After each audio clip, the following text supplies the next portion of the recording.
Akin naman ay eto, simple lang naman. Ang buhay ay sadyang mahirap na. Talaga bang pahihirapan pa nating sadya? 'Di ba?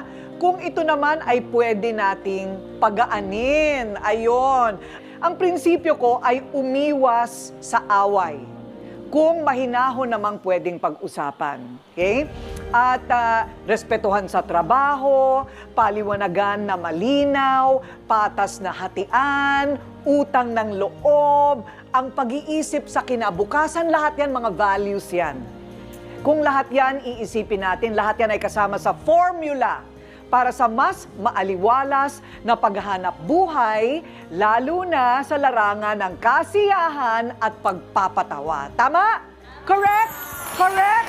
Ayan! Okay! Ate Kuring! Ate Kuring! Ako po ang inyong pambansang referee, Ate Kuring, nagsasabing may cake